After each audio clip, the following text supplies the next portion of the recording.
Chapter 6. End of the Dream. Heath was not unconscious long, for when he lifted his head again, he could still see the others in the distance.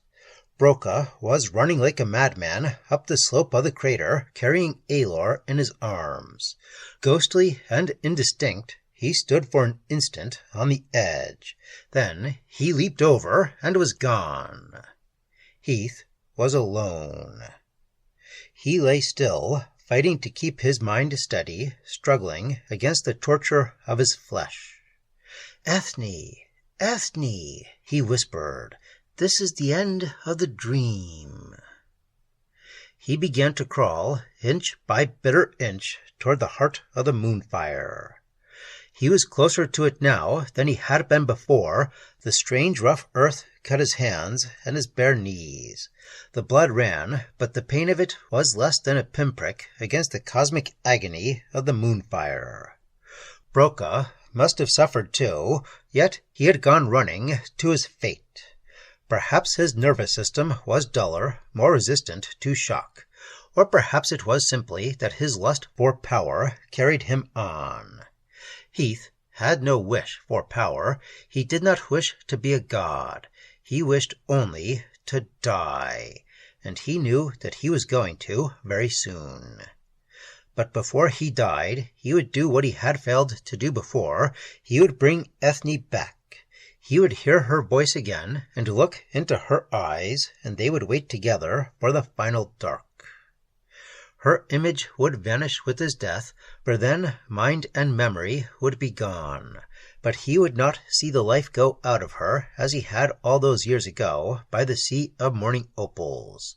She would be with him until the end, sweet and loving and merry as she had always been.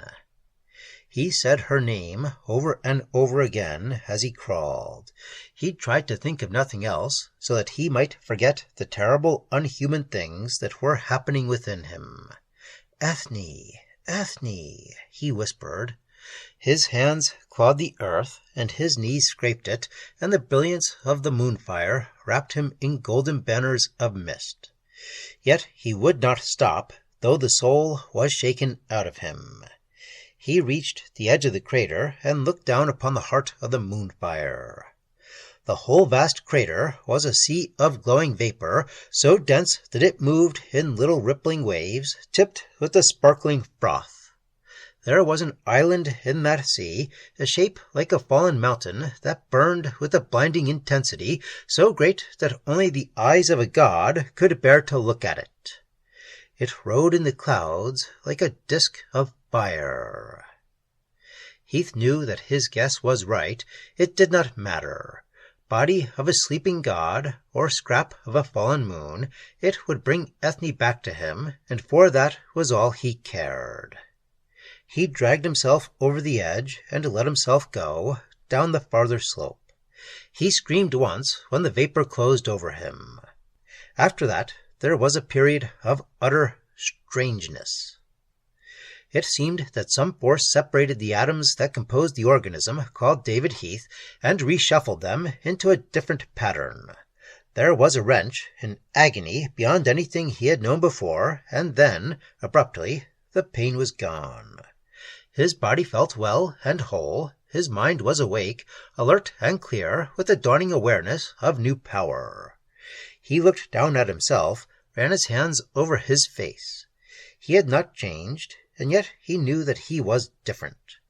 He had taken the full force of the radiation this time, and apparently it had completed the change begun 3 years ago. He was not the same David Heath, perhaps, but he was no longer trapped in the no-man's land between the old and the new. He no longer felt that he was going to die, and he no longer wished to. He was filled with a great strength and a great joy. He could bring his Ethne back now, and they could live on together here in the golden garden of the moonfire. It would have to be here. He was sure of that. He had only been into the fringe of the moonfire before, but he did not believe that that was the whole reason why he could create nothing but shadows. There was not a sufficient concentration of the raw energy upon which the mind's telekinetic power worked.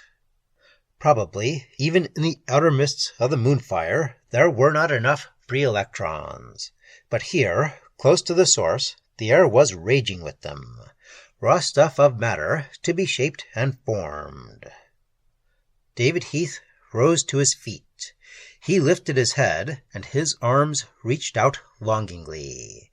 Straight and shining and strong, he stood in the living light, and his dark face was the face of a happy god. "Ethne," he whispered, "Ethne, this is not the end of the dream, but the beginning."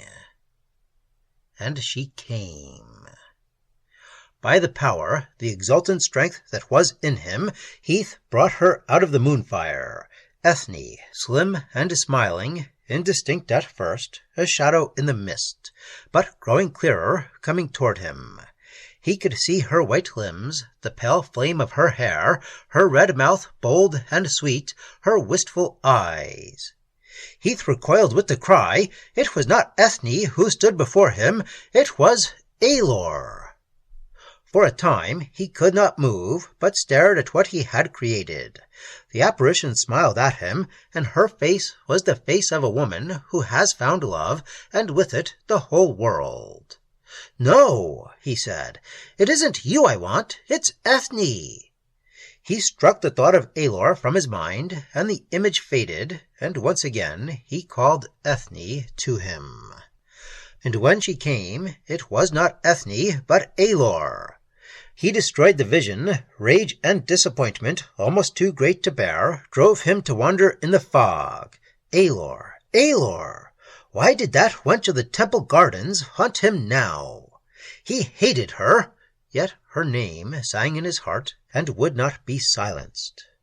He could not forget how she had kissed him, and how her eyes had looked then, and how her last desperate cry had been for him.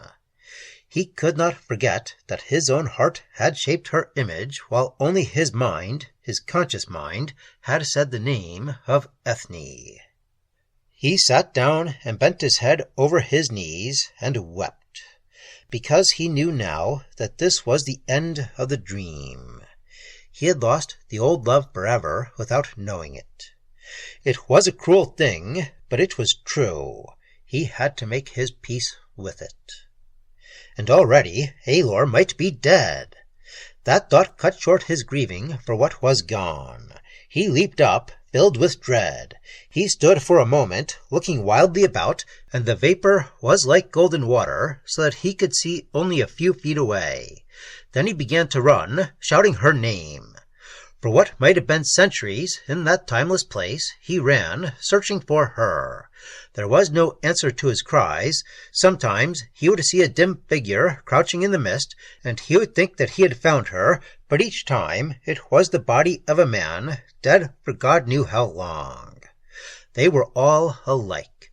They were emaciated, as though they had died of starvation, and they were all smiling. There seemed to be lost visions still in their open eyes.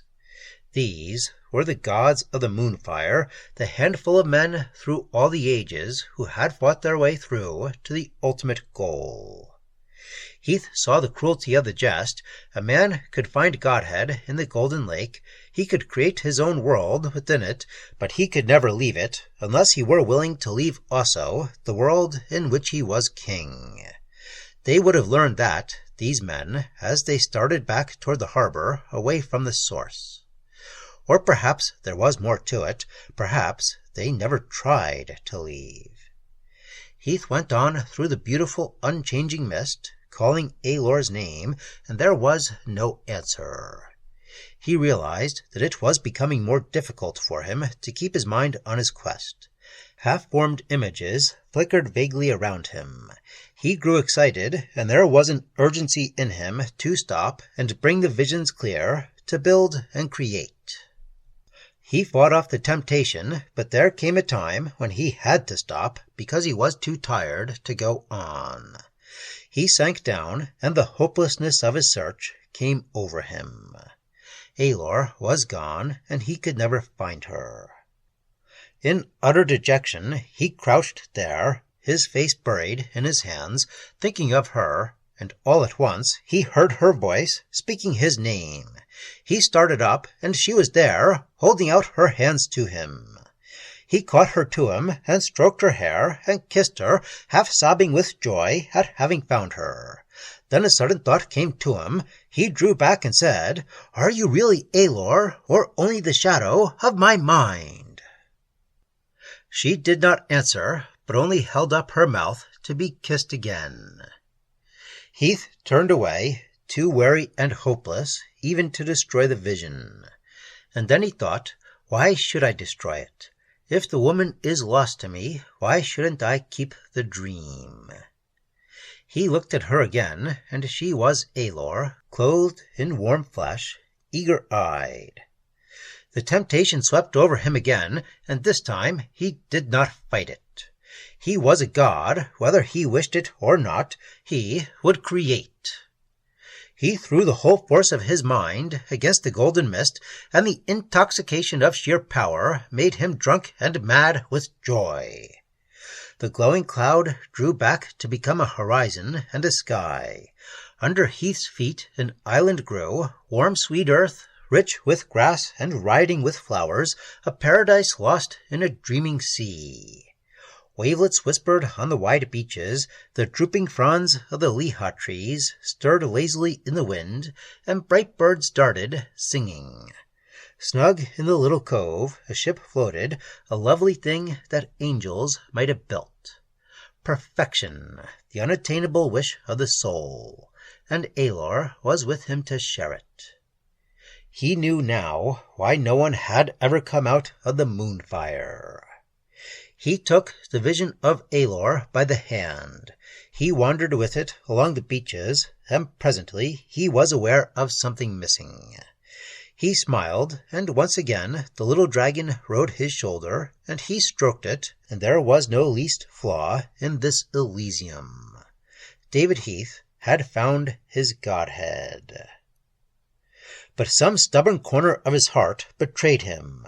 It said, "This is all a lie, and Aelor waits for you. If you tarry, you and she will be as those others who are dead and smiling in the moonfire." He did not want to listen. He was happy. But something made him listen, and he knew that as long as the real Aelor lived, he could not really be content with a dream. He knew that he must destroy this paradise before it destroyed him.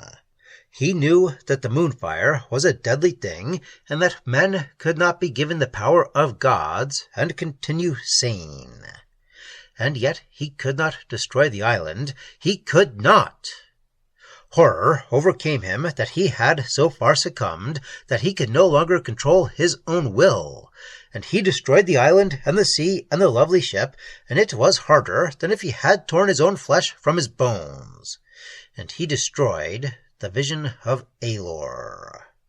He knew that if he wished to escape the madness and the death of the moonfire, he must not again create so much as a blade of grass. Nothing. Because he would never again have the strength to resist the unholy joy of creation.